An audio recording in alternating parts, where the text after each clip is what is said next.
Hello, lovely listeners, and welcome back to our podcast.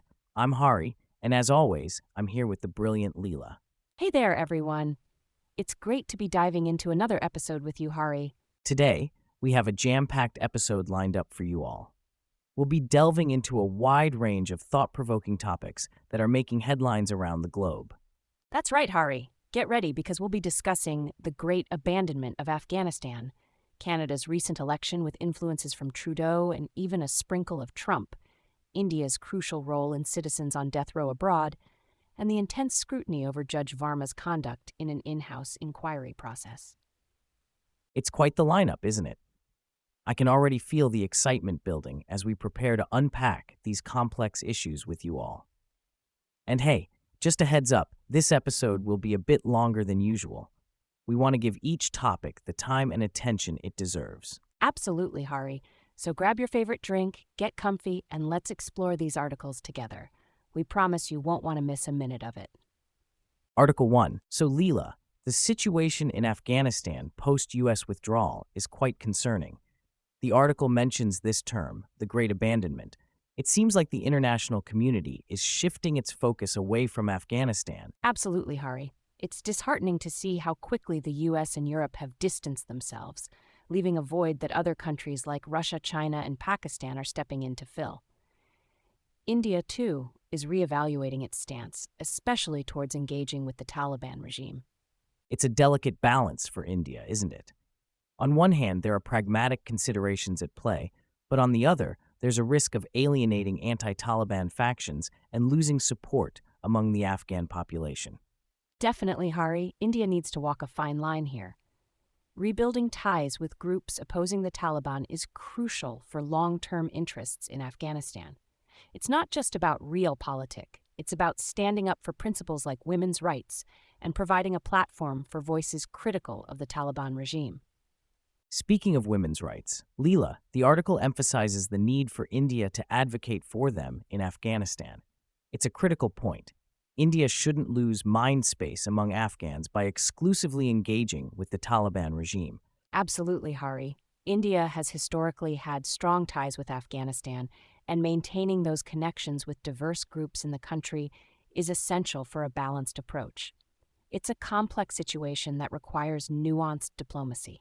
Moving on to the current relevance and applications of this topic, Leela, how do you see these dynamics playing out in today's world? Well, Hari, the shifting geopolitical landscape in Afghanistan has implications beyond the region.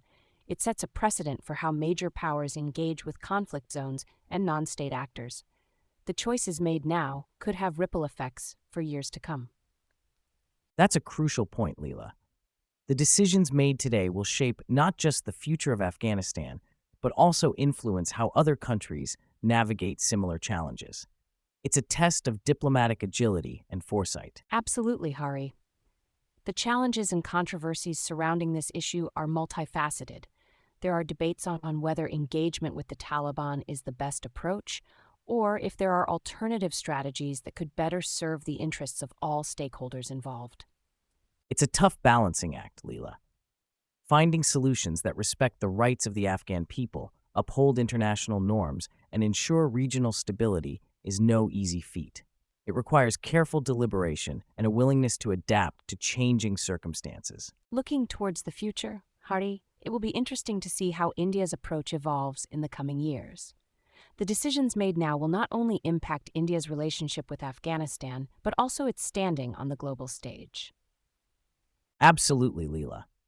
The future holds uncertainties, but one thing is clear: the need for a comprehensive and inclusive strategy that considers the diverse interests at play in Afghanistan. India's role in shaping that future will be closely watched by the international community. Article 2. So Leela, let's dive into the recent Canadian election and the impact of Trump's presidency on it. Absolutely, Hari. The Canadian election has been quite the political spectacle, with the dynamics of Trump's influence and internal shifts playing a significant role. It's fascinating to see how the Liberal Party, now led by Mark Carney, has capitalized on opposing Trump's policies and adopting a more nationalistic stance in response to American tariffs. It's interesting how the Conservative Party, under Pierre Poilievre's leadership, seems to be experiencing a decline in popularity, especially with Poilievre's adoption of rhetoric reminiscent of Trump. It's like a political tug-of-war between embracing or distancing from Trump's methods. The election landscape, featuring four main contenders, including Carney and Poilievre, sheds light on the potential implications for Canada's foreign relations, particularly in Asia. It's not just about domestic policies, but also about how Canada positions itself globally, especially in the face of rising powers like India and China. Absolutely, Leela. In today's world, where global politics are increasingly intertwined, the outcome of the Canadian election will have significant repercussions. The winner will have to deftly navigate both domestic and foreign policy challenges.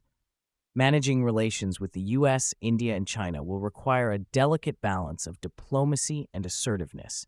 Looking at the current relevance and applications of this topic, we see how interconnected the world has become. The echoes of Trump's presidency are felt far beyond U.S. borders, influencing elections and policies in other countries. It's a reminder of the ripple effects of leadership styles on a global scale. Absolutely, Leela. The challenges and controversies surrounding this topic are also worth exploring. The debate between embracing nationalism or pursuing a more collaborative approach in foreign relations is at the core of this election. Finding a balance between protecting national interests and engaging with the international community poses a significant challenge for the candidates. And let's not forget the future outlook. As we speculate on the developments related to this election, one can't help but wonder about the potential innovations and changes on the horizon. How will the winner shape Canada's stance on key global issues? How might this impact listeners and society as a whole? These are questions that will shape the future narrative of Canada's political landscape. Indeed, Leela. The outcome of this election will not only determine Canada's path forward, but also serve as a reflection of the changing dynamics in global politics. It's a pivotal moment that will shape the country's relations with key players on the world stage. And as we continue to witness these shifts, it's essential to stay informed and engaged with the evolving political landscape. Article 3. Let's dive into the recent news about India's role in assisting citizens on death row abroad. It's a sobering reminder of the challenges faced by individuals in such dire circumstances. Absolutely, Hari. The fact that there are 49 Indians currently on death row in other countries is staggering, and the complexity of the situation is heightened by the varying approaches of different nations, like the lack of prior notification in authoritarian systems. It's concerning that in places like Saudi Arabia, the Indian embassy may only find out about an execution after it has taken place. The limited transparency in such cases can be a significant obstacle to providing timely assistance. Indeed, Hari. On a more positive note, it's heartening to hear about successful interventions by India, like the cases of Navy veterans in Qatar and Gurdeep Singh in Indonesia. These instances highlight the importance of diplomatic efforts in securing the release or commutation of death sentences. The mention of blood money being a potential avenue for commuting death sentences in some Gulf countries adds another layer of complexity to the issue. It raises questions about the ethical implications of such practices and the role of financial considerations in matters of life and death. Moving on to the current relevance of this topic, it's crucial to consider the implications for Indian citizens living or working abroad. The potential risk of facing the death penalty underscores the importance of being aware of local laws and regulations to avoid legal complications. Absolutely, Leela. Recent cases of Indian nationals facing severe sentences abroad have sparked debates about the effectiveness of diplomatic interventions and the need for stronger legal protections for citizens in foreign countries. It's a multifaceted issue that requires a nuanced approach. Speaking of challenges, navigating the legal systems of other countries, especially in authoritarian regimes, presents significant hurdles for diplomatic efforts. Balancing respect for sovereignty with the protection of human rights is a delicate line that governments must walk. True, Leela. The controversies surrounding the use of blood money to commute death sentences also raise ethical dilemmas. While it may offer a chance at life for some individuals, it can also perpetuate a system where justice is influenced by financial means, rather than the merits of a case.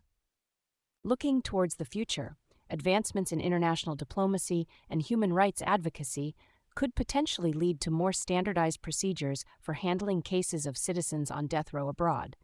Increased awareness and collaboration among nations may offer hope for better outcomes in such challenging situations. Absolutely, Leela. As global connectivity continues to grow, the need for robust mechanisms to protect the rights of individuals facing extreme legal consequences in foreign countries will only become more pressing. It's a complex issue that requires ongoing attention and proactive solutions. Article 4. So, Leela, the recent news about the in-house inquiry into Justice Varma's conduct has really stirred up a lot of discussion about judicial accountability and transparency. Absolutely, Hari. The discovery of burnt currency notes at his residence during a fire is quite a sensational development. It's like something out of a legal drama. Indeed, it does sound like a plot twist. The in-house committee set up by the Chief Justice of India to investigate these allegations is a standard procedure in such cases, but the lack of transparency in the process has raised some eyebrows. The confidentiality surrounding the details of these inquiries is a point of contention. Many argue that there needs to be more openness and accountability in how such investigations are conducted to maintain the public's trust in the judiciary. In today's world, where transparency and accountability are increasingly valued, this issue takes on even more significance. The need for a more independent body to investigate judicial misconduct has been suggested as a way to address these concerns. And let's not forget the National Judicial Appointments Commission, NJAC, which was proposed to bring more transparency and accountability to judge appointments. The debate around its implementation and effectiveness is still ongoing. Absolutely, Leela.